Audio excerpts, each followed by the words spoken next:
Hey, Wemberg World Entertainment, and of course last week Daredevil Born Again finally dropped on Disney Plus with the first 2 episodes, and of course the reaction to it has been very mixed. There's people who really liked it, but there seems to be a lot more people who didn't, and it has fallen into the people just aren't interested and have no faith in Disney that they didn't even bother watching it for a lot of the case. But we have viewing figures. They've released viewing figures, at least their viewing figures.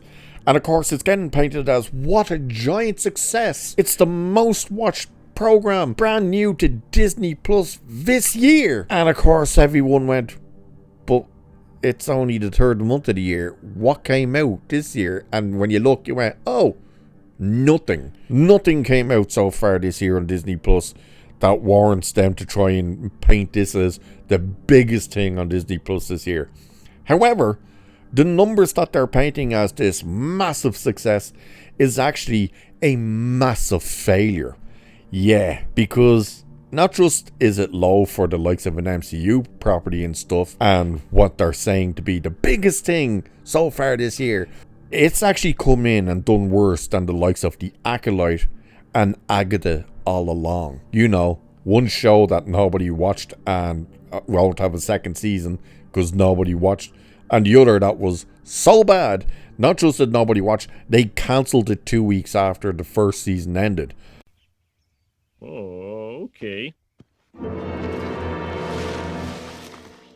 Yeah. They've also compared it to Ahsoka, but the problem with comparing it to Ahsoka is the numbers Ahsoka did was over a longer period. The time viewing time for this is over 5 days, which puts it in line with Agatha and Acolyte, which makes it really, really bad. So let's have a look at this article that talks about this and breaks it down. So Marvel has high hopes for Daredevil Born Again, positioning it as a major revival of the Netflix-era Daredevil series and a key effort to win back longtime fans. However, despite Variety and Disney painting the numbers as a success, a closer look reveals a starkly different story. According to Disney, Daredevil Born Again drew 7.5 million views in its first 5 days. Variety calls this a strong launch, but in reality, this number falls well below expectations for a series of this magnitude. For comparison, The Acolyte, a series that performed so poorly it was shelved after 1 season, managed 11.1 million views in its first week. That was already considered underwhelming, coming in 3 million below Ahsoka. Even Agatha All Along, widely regarded as a disastrous misfire for Marvel streaming, managed 9.3 million in its first week. This raises serious questions about the future of Marvel's television projects. If Daredevil Born Again, with its strong brand recognition and returning fan favorite cast, well, mostly, can't outperform some of Marvel's weakest streaming entries, is the studio truly capable of turning things around? Disney and Variety can attempt to spin these numbers, but the reality is clear. This was supposed to be a major comeback, and instead it signals further decline.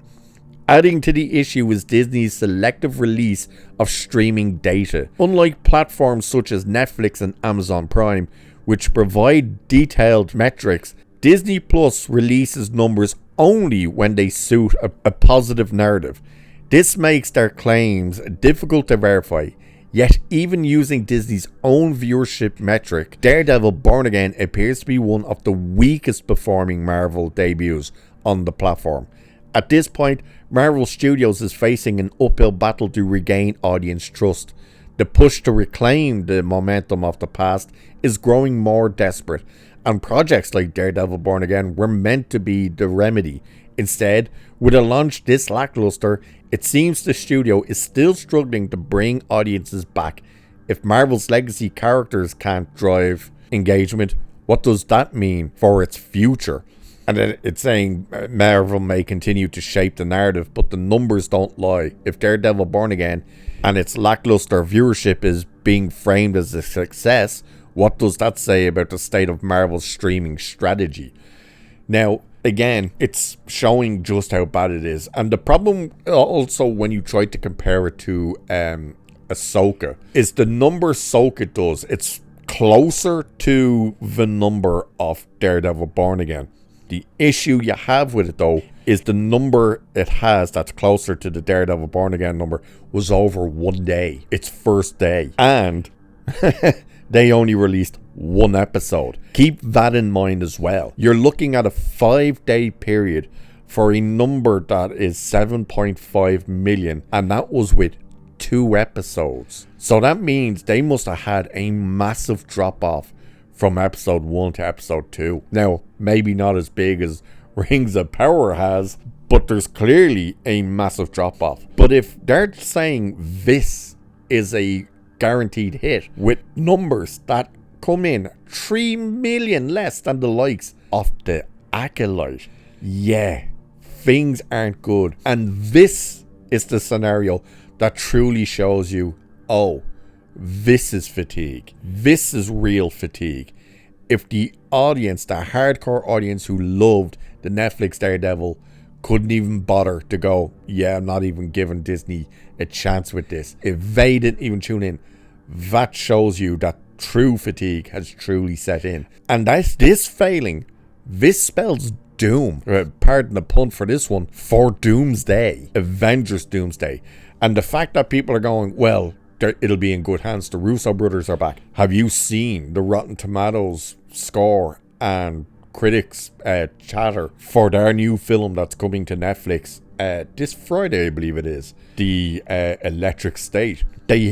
It started off with an 18% and has only gone up the last time I saw to 22%, and they are saying it is absolute trash. I'll probably watch it and review it, but the fact that they're in control with the people who they have writing with them and have always had writing with them for Marvel, for the new Avenger movies, that's not a good sign either. So it's not looking good for Marvel at all, big screen or little screen.